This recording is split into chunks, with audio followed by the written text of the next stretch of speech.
Oke, selamat datang kembali di channel YouTube gua Rio Fernando dan hari ini gua akan membahas 5 ciri-ciri teman yang toxic. Ya, jadi ada pepatah yang bilang show me your network and I'll show you your net worth ya. Jadi network equals net worth. Sekeliling kalian, teman-teman kalian, lingkungan kalian akan menentukan berapa worth kalian, value kalian tuh berapa gitu loh ya.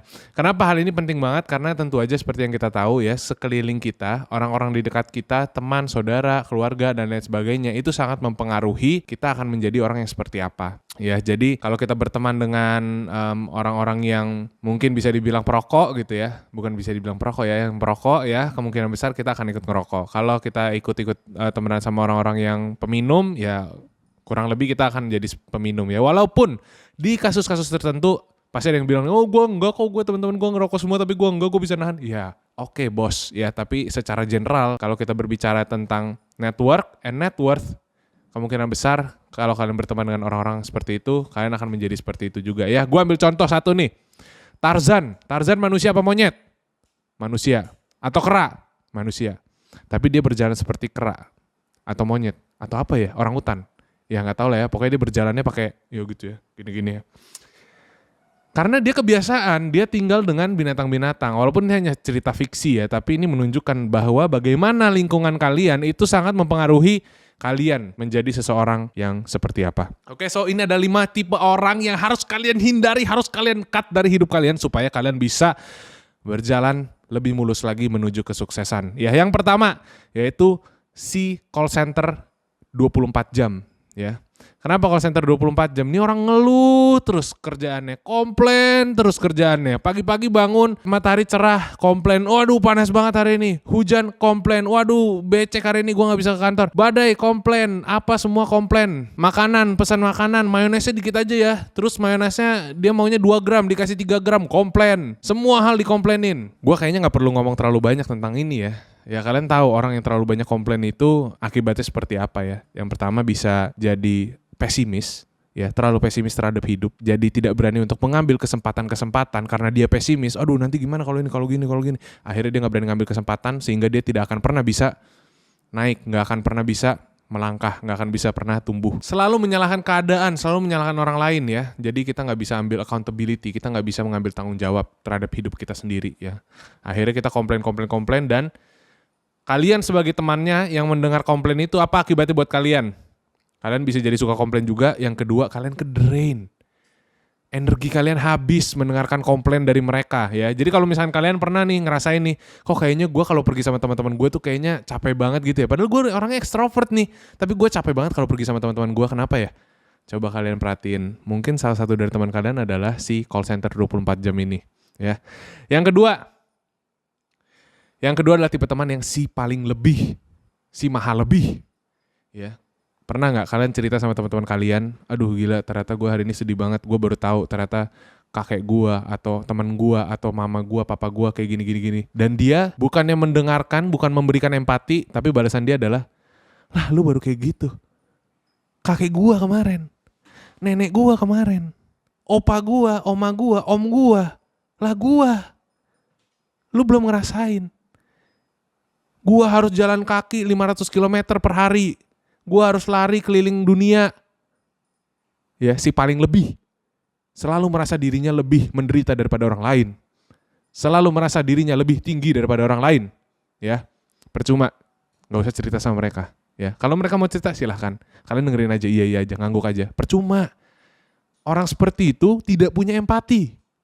Ya, jadi percuma cerita sama mereka ya. Yang ketiga, si habit buruk ya, si bad habit ya. Tadi yang gue bilang bahwa orang-orang di sekitar kalian akan sangat mempengaruhi kalian menjadi orang yang seperti apa.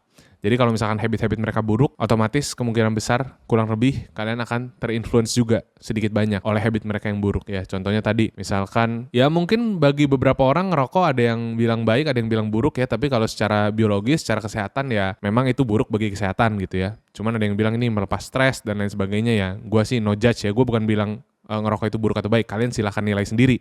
Kalian silahkan nilai teman-teman kalian itu punya habit yang buruk atau habit yang baik gitu. Ya habit misalkan contoh yang paling harus dijauhkan itu sebenarnya narkoba ya. Narkoba, obat-obatan, minum alkohol yang berlebih ya. Tapi intinya habit buruk kalian harus nilai sendiri teman-teman kalian itu habitnya buruk atau baik. Yang baik ya diikuti, yang buruk jangan diikuti. Oke, yang keempat adalah si datang kalau butuh ya. Pernah gak punya teman ya udah 2 tahun gak pernah ketemu, tiba-tiba ngechat lagi, wih gila, ini orang apa kabar nih, tumben ngechat ya kan. Mungkin mereka kangen, mungkin mereka rindu, atau mungkin mereka mau pinjam uang, ya gak? Ya jadi kalau temen datang cuma kalau butuh aja, please jauhin mereka, gak usah deket-deket sama mereka, karena percuma punya temen, tapi datangnya kalau butuh doang. Buat apa? Apa sih sebenarnya definisi teman buat kalian? Teman itu bukankah yang kalau kalian butuh itu bisa hadir buat kalian, yang bisa mensupport kalian dari belakang, yang senang kalau misalkan kalian bisa achieve sesuatu, yang senang kalau misalkan kalian bisa berhasil, ya kan? Jadi kalau misalkan orang yang datangnya kalau butuh, itu bukan teman definisinya. Itu parasit. Ya. Yang kelima adalah si mulut 2, ya. Mulutnya ada 2 nih guys. Di atas ini sama di belakang 1 bawah ya. Nah, kalau misalkan kalian punya teman, ya, kalau biasa tuh 1 geng berlima gitu ya. 1 geng berlima, terus ada 1 orang nih biasanya yang kalau lagi berempat ngomongin si 1 yang gak ada. Nah, kalau lagi bertiga ngomongin si 1 lagi yang gak ada. Kalau cuma berdua ngomongin yang lain. Giliran dia sama yang lain ngomongin yang berdua. Ya, jadi apa maksudnya? Ya, kalau misalkan kalian punya teman yang suka ngomongin teman-teman yang lain, teman-teman dekat kalian yang lain pada saat mereka nggak ada, kemungkinan besar 99,999% dia akan ngomongin kalian juga ketika kalian nggak ada, gitu. Dan tujuannya apa? Tujuannya apa punya teman yang ngomongin kalian di belakang gitu. Kalau misalkan gue punya prinsip, sebagai teman itu kita juga punya tanggung jawab, kita juga punya kewajiban. Kalau misalkan teman kita salah, melakukan kesalahan, ya kita sebagai teman yang baik, kita harus mengkoreksi ya. Mungkin gak di depan publik, in private gitu ya. Contohnya teman kalian mau lagi jalan nih, tutup mata gitu kan, terus di depan ada jurang. Pasti kalian kasih tahu dong, ya sebagai teman yang baik kita kasih tahu, bro di depan lo ada jurang bro, ya nggak? Tapi buat apa kalau kita ngomonginnya di belakang gitu?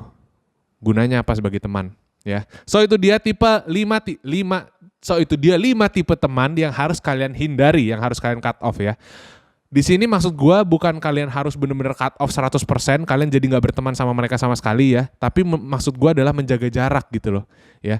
Karena of course kita nggak perlu buat musuh sama siapapun. We don't have to make enemy with anyone, gitu. Karena hidup ini udah sulit, hidup di dunia ini udah sulit. Jangan mempersulit ya dengan membuat musuh-musuh tambahan, ya. Cukup musuh kita 1 yaitu dosa aja.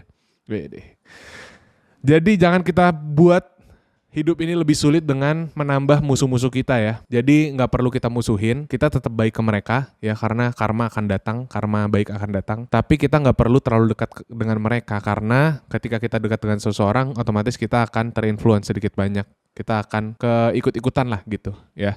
Jadi itu dia video kali ini. Kalau misalkan kalian suka, jangan lupa share and subscribe ya. It would mean so much to me. And that's it. That's the video for today. Thank you guys for watching and see you in the next video.